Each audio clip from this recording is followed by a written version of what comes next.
आज लीगल इंसान आपके लिए लेके आया है एविडेंस एक्ट 2023 का सेक्शन 57 से लेके 66 तक। पहला जो 57 धारा है वो है प्राइमरी एविडेंस, प्राथमिक साक्ष्य। इसको मैं आपको आसान भाषा में बता देता हूँ।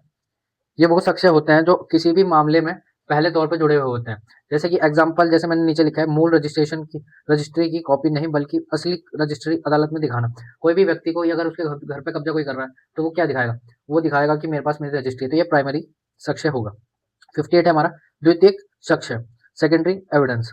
ये वो होता है कि जैसे आपके जो ओरिजिनल डॉक्यूमेंट्स आपसे खो गए या नष्ट हो गए या मिल नहीं रहे, तो आप उसके या और भी कोई उचित कारण हो तो आप इन्हें कोर्ट में सबमिट कर सकते हैं, जैसे आपकी रजिस्ट्री की कॉपी। ये आपकी 58 धारा हो गई। अब मैं आपको बताऊंगा 59 धारा, जो कि है हमारा proof of document by primary evidence. Hindi में इसको बोलेंगे दस्तावेज का प्राथमिक साक्ष्य द्वारा साबित किया जाता है। जैसे कि मैंने आपको बताया था कि प्राइमरी एविडेंस, तो इसमें भी बस बताया कि कैसे करेंगे। अगर जब मैं आपको एग्जांपल बता देता हूँ। ए और बी के बीच जमीन का एक ओरिजिनल रजिस्टर सेल डीड बनाया है।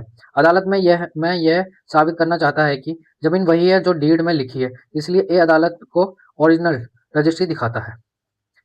59 में है। 60 में यह है कि आवश्यकताएं जिनमें दस्तावेजों के संबंध में द्वितीय साक्ष्य दिया जा सकेगा। इंग्लिश में इसको बोलेंगे case in which secondary evidence relating to document may be given. जैसे कि मैंने आपको 58 धारा में भी बताया था, ये जब काम में आएगा जब आपका प्राइमरी सब्जेक्ट जो है वो खो गया हो, नष्ट हो गया हो या खराब हो गया हो या फट गया हो, तो उस चीज में जब वो नहीं होगा तो अदालत में ये स्वीकार कर लिया जाएगा उचित कारण देने पर। ठीक है, 60 धारा में ये था। अब मैं आपको बताऊंगा 61 सेक्शन हमारा इलेक्ट्रॉनिक या डिजिटल अभिलेखन का ग्राह्यता, इलेक्ट्रॉनिक ऑफ डिजिटल रिकॉर्ड्स। जैसे कि जो हमारा इलेक्ट्रॉनिक या डिजिटल रिकॉर्ड का आधार पर साक्ष्य से नहीं रोका जाएगा, क्योंकि वो इसलिए नहीं रोका जाएगा कि बस वो इलेक्ट्रॉनिक या डिजिटल है, यह कह के नहीं रोका जाएगा कि वो किसी पेपर पर नहीं है। ये सब एक उसमें जाएगा और ये बतौर शर्तों के मान लिया जाएगा कोर्ट में। एग्जाम्पल मैंने आपको नीचे दिया ही हुआ है, आप इससे और आसान तरीके से भी समझ सकते हैं। अब मैं आपको बताऊंगा 62 सेक्शन, जो है हमारा इलेक्ट्रॉनिक अभिलेखन से संबंधित साक्ष्य के बारे में विशेष उपबंध, special provision as to evidence relating to electronic records. इसको हम कैसे यूज कर सकते हैं 62 धारा को, ये हमें 63 धारा में बताया गया है नियमों के आधार पर। अब हम पढ़ेंगे 63 धारा, इलेक्ट्रॉनिक अभिलेखन का ग्राह्यता, एमएस टू इलेक्ट्रॉनिक रिकॉर्ड्स।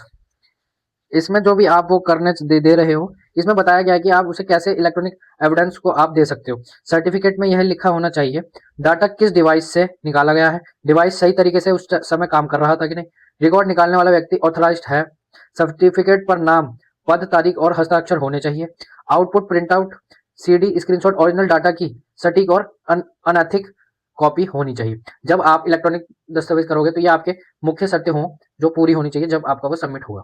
अब मैं आपको बताऊंगा सेक्शन 64, जो कि है हमारा पेश करने की सूचना के बारे में नियमित। इंग्लिश में इसको बोलेंगे rules as to notice to produce.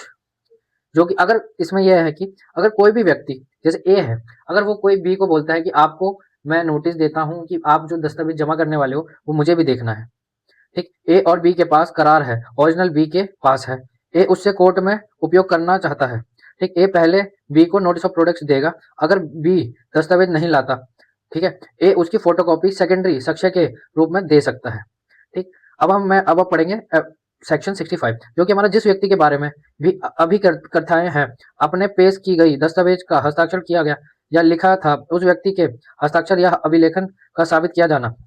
ठीक है, इंग्लिश में बोलेंगे proof of signature and handwriting of person agreed to have signed और रिटन डॉक्यूमेंट्स प्रोडक्ट्स। ये बताया गया है कि जब आप ऑनलाइन सिग्नेचर करते हो, किसी भी चीज पर लिखते हो या ऑनलाइन करते हो या सामने करते हो, जो आपको वेरीफाई करेगा वो हैंडराइटिंग विशेषज्ञ हो सकता है, आपका कोई दोस्त हो सकता है, बैंक का क्लर्क हो सकता है, या आप जिसके सामने लिख रहे हैं, साइन किए हैं, वो हो सकता है।